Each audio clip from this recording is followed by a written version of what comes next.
Assalamualaikum warahmatullahi wabarakatuh. Oke, apa kabar? Baik. Tidak baik. Apa yang menyebabkan tidak baik? Baik, oke. Hari ini kita akan melanjutkan pembelajaran ya. Sebelumnya saya mau nanya dulu deh, apakah ada yang tidak hadir hari ini? Oh ya, ada satu. Siapa? Fion. Ada yang tahu sebabnya kenapa? Sakit. Oke. Baik, seperti biasa ya, untuk pembelajaran kimia, saya minta untuk hari ini kita buka dulu dengan doa. Oke, silakan kepada ketua kelas untuk memimpin doanya.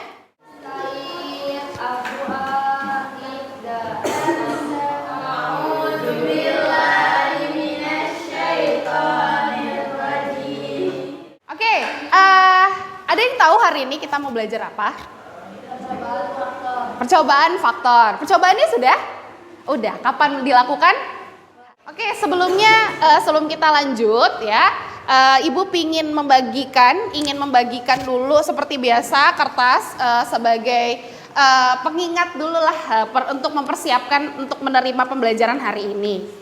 Oke, kalau misalnya lupa nggak apa-apa ya, ditulis aja apa adanya. Jadi semua partikel itu saling berapa sih sebenarnya? Tabrakan atau bertumbukan? Tapi apakah tabrakan dan tumbukan itu menghasilkan senyawa baru? Tidak. Iya. Jadi jawabannya tadi apakah kalau misalnya ada tumbukan atau tabrakan, tahu ya tumbukan itu nama lainnya tabrakan. Tumbukan atau tabrakan itu apakah menghasilkan senyawa baru? Selalu menghasilkan senyawa baru? Enggak. Tumbukan yang mana? Ada kemarin kita udah belajar ada yang namanya tumbukan efektif, ada yang namanya tumbukan tidak efektif. Mana yang menghasilkan senyawa baru? Tumbukan yang bagian? Tumbukan yang efektif. Ya, kemarin kita belajar teori tumbukan. Tumbukan yang bisa menghasilkan senyawa itu adalah tumbukan yang efektif. Kemudian syaratnya gimana kalau misalnya tumbukannya biar efektif? Ada yang masih ingat? Apanya yang cukup? Energinya. Jadi energi yang pertama syaratnya harus energinya cukup. Yang kedua masih ingat? Arah orientasinya apakah asal tumbukan langsung bisa menghasilkan molekul baru? Enggak. Arah orientasinya harus bagaimana? Harus masih ingat kemarin? Arah orientasinya harus korek ya kemarin, harus ke tepat. Oke, di sini saya jelasin dulu kompetensi dasarnya. Ada sama ya, kita masih bahas tentang faktor laju reaksi berdasarkan teori tumbukan. Tumbukan teorinya. Oke, indikatornya di sini ada dua faktor, yaitu menjelaskan pengaruh konsentrasi terhadap laju reaksi berdasarkan teori tumbukan. Oke, tujuannya masih sama, kita dengan nanti ada prosesnya. Pendekatan saintifik ada yang masih ingat? Ibu sering ngulang. Pertama harus apa dulu sih? Observe itu apa sih? Iya, mengamati. Habis mengamati, apakah langsung mengumpulkan data? Menanya, sudah hafal. Habis itu mengumpulkan data. Datanya habis dikumpulkan langsung menyimpulkan? Enggak, diapakan dulu? Iya, diproses, diolah gitu ya. Oke, bahasan kita tentang konsentrasi seperti yang saya tadi sampaikan dan luas permukaan berdasarkan teori tumbukan. Nah, di sini ada sikap yang saya ingin tekankan, yaitu di sini ada rasa ingin tahu, curiosity, kemudian terbuka. Oke, waktunya saya bagiin dulu LKPD-nya. Oke. Iya, di sini masih pembahasannya yang sama ya. Kemarin percobaannya ada pita magnesium, kemudian ada volumenya, ternyata hasilnya beda ya, lajunya beda, waktu reaksinya beda, lajunya beda, konsentrasinya beda atau sama? Beda. Konsentrasinya beda, volumenya yang sama ya. Masa pita Mg-nya sama atau tidak? Sama kan? Apakah satunya pita Mg-nya lebih panjang ya, satunya lebih pendek? Sama ya? No, oke. Waktu reaksinya beda. Ada kalian sudah melakukan percobaan terkait konsentrasi, kemudian kalian juga udah mempelajari mengenai teori tumbukan. Adakah yang ingin ditanyakan berdasarkan tabel ini dan juga tentang teori tumbukan yang sudah kalian pelajari? Ada nggak yang mau bertanya? Silakan kalau ada yang mau bertanya.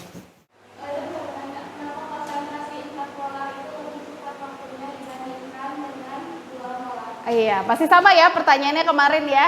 Iya, memang kalau dari sini ada bedanya, kok beda ya? Kenapa konsentrasi tadi dari Rani, kenapa lajunya lebih cepat ya? Ya sebenarnya masih sama pertanyaannya, tapi di sini mungkin apa hubungannya dengan teori tumbukan. Ya di sini kita ada kaitannya untuk menjelaskannya. Kalau kemarin fokus membahas tentang teori tumbukannya. Kalau pertemuan sebelumnya udah terjawab belum sih? Kenapa yang konsentrasinya lebih besar? Kenapa lebih cepat? Sebenarnya sudah terjawab belum? Udah atau belum? Belum. Kemarin baru belajar teori tumbukannya aja kan? Ya sekarang kita akan menjawab. Oke, yuk. Silakan diskusi, masuk ke bagian mengumpulkan datanya. Di situ ada gambar ya, gambar grafisnya. Ya, mulai dari situ. Sama dengan kemarin ya, tinggal diisi. Silakan berdiskusi. Ibu kasih 25 menit mungkin ya. Kelamaan nggak 25 menit? Nggak, pas ya. Ada 2 poin nanti langsung nanti kalau sudah konsentrasi ke luas permukaan. Berarti kalau yang terang di bawahnya,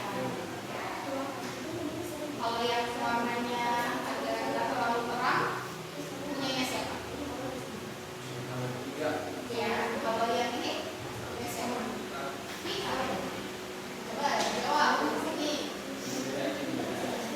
Beda nggak? Ini beda. Ini. Nah, halaman gue ini. Halaman gue.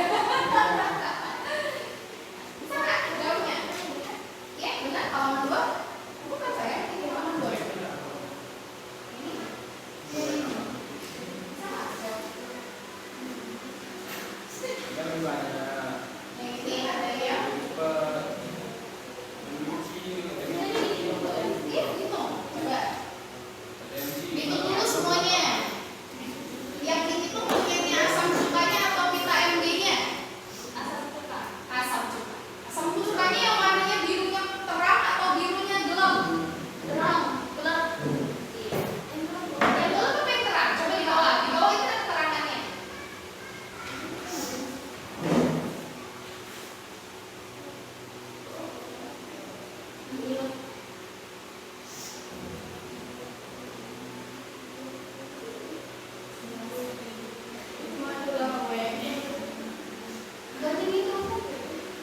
Bisa menghitung ya? Yes?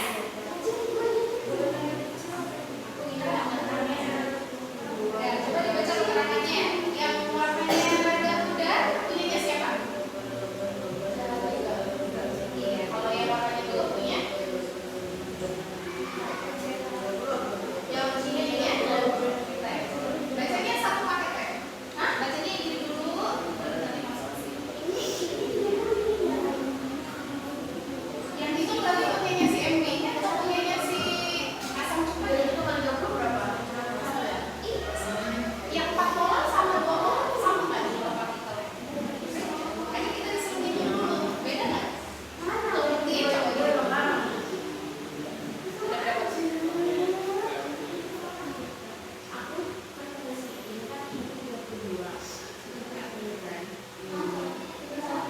Apakah yang jumlah partikel asam cukanya?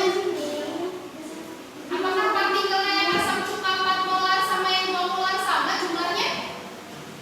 Sama? Beda ya. Kalau Raffi dapatnya berapa jumlah partikelnya yang asam cuka dari yang 4 molar ada berapa? Udah dihitung belum? Oh belum, ya gitu. Hitung aja. 1, ada dulu tadi ada berapa? Iya. Kan yang dihitung beda ya. Yang itu punya asam cuka atau yang pita MG? Oke, silakan dari kelompoknya Rani, silakan dibacakan Rani. Berarti kemungkinan jumlah partikelnya yang ada yang lebih banyak ada di mana? Sampai mendapatkan kesimpulannya. Silakan Rani, boleh dibacakan? Iya, Bu.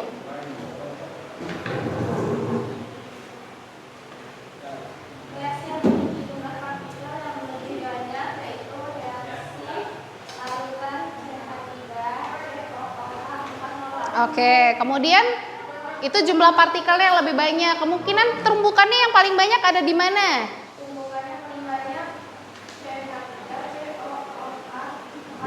Oke, terus tumbukan dengan arah orientasi yang tepatnya ada di mana?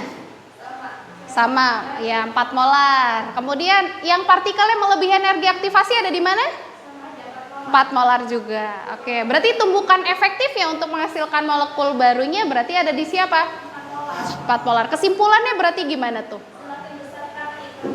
Semakin besar konsentrasinya, ya. Pelan-pelan. Dari semakin banyak konsentrasinya, maka jumlah partikelnya akan semakin banyak atau semakin sedikit?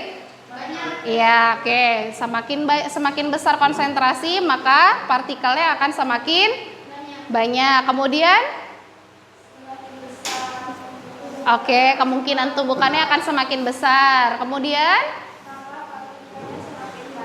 ya, tumbukannya akan semakin besar. Terus, yang melewati energi aktivasi, partikelnya akan semakin banyak atau semakin sedikit? Semakin banyak.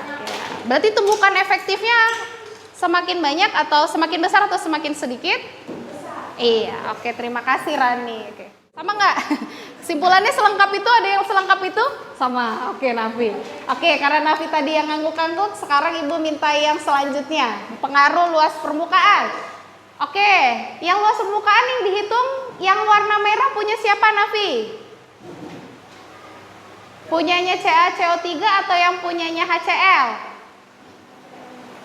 Yang merah punyanya HCl, yang hijau punyanya CaCO3 ya, yang keping kemarin. Oke, yang dihitung yang warna merahnya atau yang warna hijaunya? Hijau. Oke, yang keping dihitung, yang serbuk dihitung. Oke, hasilnya berapa punyanya Nafi? 32. Yang ini berapa? Sama 32. Oke, Nafi boleh berdiri. Kalau yang selanjutnya, kalau yang mengalami tumbukan, yang keping ada berapa? Apakah dihitung semuanya juga? Enggak. Kalau yang Ibu tunjukin ini dihitung enggak? Dihitung enggak? Ada tumbukan kan dengan yang merah? Iya, ada kan dengan yang... Oke, kalau yang ini dihitung enggak? Enggak, oke. Berapa yang mengalami tumbukan? Kalau yang keping? 17. Sama enggak? 17 juga? Nafisa dapetnya berapa? 15. Oke, kalau yang ini berapa hasilnya? Kalau yang mengalami tumbukan? 28. Sama? 27. 28. Oke, nggak apa-apa.